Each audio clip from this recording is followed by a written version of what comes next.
नमस्कार दर्शक बंधु पूर्व पक्ष प्रस्तुत देश दर्पण को आपण मानू मु परशुराम दास स्वागत करुछि।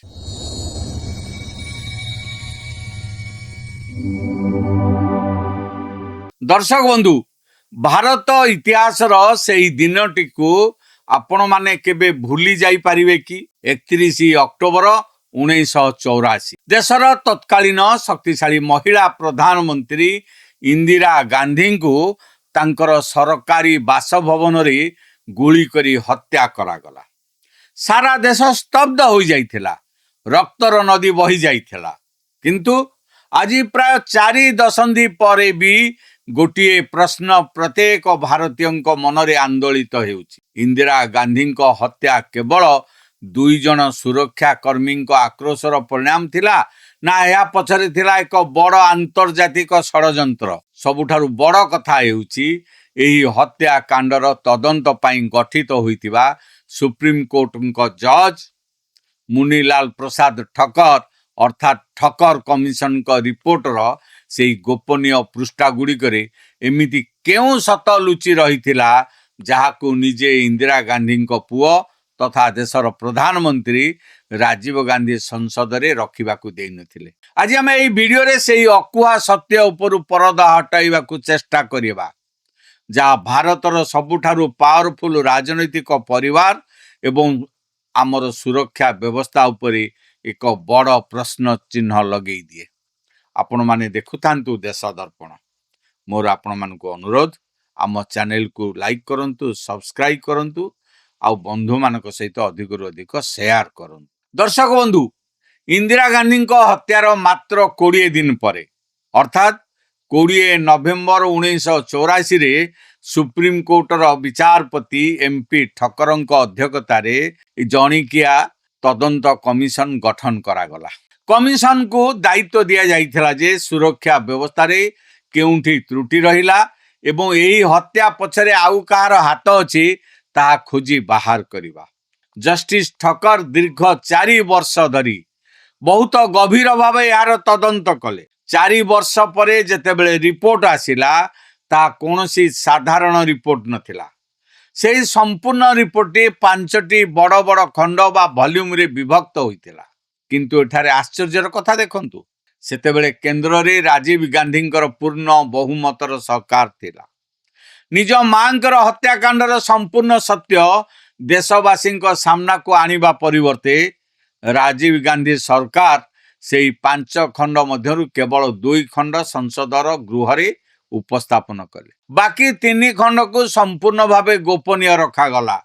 देश को कुआगला नहीं जे से बाकी 3टी वॉल्यूम रे जस्टिस ठक्कर केउ केउ चांचल्यकर तथ्य लिखिथिले। सेही समय केवल ठक्कर कमिशन नुहे बरं गोटे स्पेशल इन्वेस्टिगेशन टीम बा एसआईटी मध्य एही मामलार समांतराल तदंत करुथला। एबे प्रश्न उठुची रिपोर्टर केउ भाग को लुचा जाइथिला एवं काहींकी लुचा जाइछि। ठक्कर कमिशन को सेही प्रारंभिक रिपोर्टर जो व्यक्ति उपरे सबुठारु बड़ आंगुठी उठिथिला से हेउछंती आरके धवन। आपण को जणाई देबा को चाहिबी आरके धवन केवल सरकारी अधिकारी नथिले, से थिले इंदिरा गांधी सबुठारु विश्वस्त व्यक्तिगत सचिव। इंदिरा गांधी केतेबेले काहाकू भेटिबे केउठी की जिबे सबु किसी धवन ही स्थिर करुथिले। जस्टिस ठक्कर निज रिपोर्टर स्पष्ट भाव रे लिखिथिले जे एही हत्याकांड रे आरके धवनकर संपृक्ति किंबा सहभागिता थिबार यथेष्ट कारण और प्रमाण रहिछि। यह एक बहुत बड़ अभियोग थिला। कमिशन तांको संदेह पछरे अनेक अकाट्य युक्ति मध्य बाड़ी थिले। आ से युक्ति मध्य रे थिला इंदिरा गांधी को गोली करिथिबा 2 सिख सुरक्षा कर्मी बेअंत सिंह एवं सतवंत सिंह को पूर्वरु सही स्थान रु बदलाई दिया जाइथिला। किंतु आरके धवन ही निजर प्रभाव विस्तार करी सेमानंकु पुनर्बार इंदिरा गांधी को सुरक्षा दायित्व को फेराई आनिथिले। 31 अक्टोबर सकाळे इंदिरा गांधी जने विदेशी डॉक्यूमेंटरी निर्माता पीटर उस्टिनोव को साक्षात्कार देवाकू जाउथिले। सेही साक्षात्कार समय को आग पछ करा जाइथिला एवं डायरी रे लेखा जाइथिबा समय रे कांट छांट करा जाइथिला जहा कि धवनक निर्देश रे होइथिबा संदेह करा जाइथिला। जेतेबेले इंदिरा गांधी ऊपर को गोली चलिला ଆର୍.କେ. ଧୱନ ତାଙ୍କ ପଛେ ପଛେ ହିଁ ଚାଲୁଥିଲେ, କିନ୍ତୁ ସେ ତାଙ୍କୁ ବଞ୍ଚାଇବାକୁ କୌଣସି ଚେଷ୍ଟା କଲେ ନାହିଁ କିମ୍ବା ନିଜେ ଆହତ ହେଲେ ନାହିଁ। ଆର୍.କେ. ଧୱନ ପରବର୍ତ୍ତୀ ସମୟରେ ପଚରା ଉଚରା ବେଳେ ବେଅନ୍ତ ସିଂହଙ୍କ ସହ ନିଜର ନିବିଡ଼ତାକୁ ନେଇ ମିଛ କହିଥିଲେ, ଯାହାକୁ ଠକ୍କର କମିଶନ ଧରି ପକାଇଥିଲେ। କିନ୍ତୁ କାହାଣୀରେ ଟୁଇଷ୍ଟ ସେତେବେଳେ ଆସିଲା ଯେତେବେଳେ ଏସ୍ଆଇଟି ନିଜ ତଦନ୍ତ ସାରି ଆର୍.କେ. ଧୱନଙ୍କୁ ସମ୍ପୂର୍ଣ୍ଣ କ୍ଲିନ୍ ଚିଟ୍ ବା ଦୋଷମୁକ୍ତ କରିଦେଲା। ଜଣେ ସୁପ୍ରିମକୋର୍ଟ ଜଜ୍ ଯେଉଁ ବ୍ୟକ୍ତିକୁ ମୁଖ୍ୟ ସନ୍ଦିଗ୍ଧ ବୋଲି କହୁଛନ୍ତି, ପୋଲିସର ଏକ ଟିମ୍ ତାଙ୍କୁ କିପରି ନିର୍ଦ୍ଦୋଷ ବୋଲି କହିଦେଲା? ଏହି ପ୍ରଶ୍ନ ସେତେବେଳେ ସମସ୍ତଙ୍କୁ ଆଶ୍ଚର୍ଯ୍ୟ କରିଥିଲା। ଏବେ ଆସନ୍ତୁ ସେହି ସବୁଠାରୁ ବଡ଼ ରହସ୍ୟ ଉପରକୁ, ଯାହା ଏହି ଭିଡିଓର ସବୁଠାରୁ ଗୁରୁତ୍ୱପୂର୍ଣ୍ଣ ଅଂଶ। ଏସ୍ଆଇଟି ଯେଉଁ ରିପୋର୍ଟ ପ୍ରସ୍ତୁତ କରିଥିଲା ସେଥିରେ 50ଟି ପୃଷ୍ଠା ଏମିତି ଥିଲା ଯେଉଁଥିରେ ଠକ୍କର କମିଶନଙ୍କ ପ୍ରତ୍ୟେକ ପ୍ରଶ୍ନର ପଏଣ୍ଟ ବାଇ ପଏଣ୍ଟ ଉତ୍ତର ଦିଆଯାଇଥିଲା। ଅର୍ଥାତ୍ ଠକ୍କର କମିଶନ ଧୱନଙ୍କ ଉପରେ ଯେଉଁ ଆରୋପ ଲଗାଇଥିଲେ ତାଙ୍କୁ କେଉଁ ଆଧାରରେ ଏସ୍ଆଇଟି ଖାରଜ କଲା ତାର ସମ୍ପୂର୍ଣ୍ଣ ବିବରଣୀ ସେହି 50 ପୃଷ୍ଠାରେ ଥିଲା। କିନ୍ତୁ ରାଜୀବ ଗାନ୍ଧୀ ସରକାର ସେହି 50 ପୃଷ୍ଠାର ରିପୋର୍ଟକୁ ସଂସଦରେ ଉପସ୍ଥାପନ କରିବାକୁ ସେତେବେଳେ ସଫା ସଫା ମନା କରିଦେଲେ।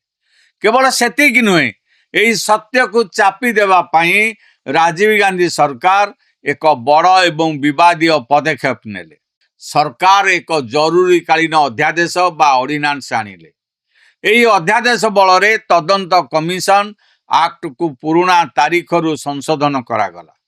ସେହି ସଂଶୋଧନରେ କୁହାଗଲା ଯେ ଯଦି ଦେଶର ସୁରକ୍ଷା ସାର୍ବଭୌମତ୍ୱ ପଡ଼ୋଶୀ ଦେଶମାନଙ୍କ ସହ ସମ୍ପର୍କ କିମ୍ବା ଜନହିତର ଆବଶ୍ୟକ ପଡ଼େ, ତେବେ ସରକାର ଯେକୌଣସି ତଦନ୍ତ କମିଶନଙ୍କ ରିପୋର୍ଟକୁ ସଂସଦରେ ନ ରଖି ନିଜ ପାଖରେ ଗୋପନୀୟ ରଖିପାରିବେ। ସାଧାରଣ ଜନତାଙ୍କ ଭାଷାରେ ବୁଝିବାକୁ ଗଲେ ସରକାର ନିଜ ପାଇଁ ଏକ ଆଇନଗତ କାନ୍ଥ ତିଆରି କଲେ ଯେମିତି କେହି କଦାପି ଠକ୍କର କମିଶନଙ୍କ ବାକି 3ଟି ଭଲ୍ୟୁମ୍ ଏବଂ ଏସ୍ଆଇଟିର ସେହି 50 ପୃଷ୍ଠାକୁ ମାଗି ନ ପାରିବେ। ଏଠାରେ ଗୋଟିଏ ପ୍ରଶ୍ନ ଆପଣଙ୍କ ମନକୁ ନିଶ୍ଚୟ ଆସୁଥିବ।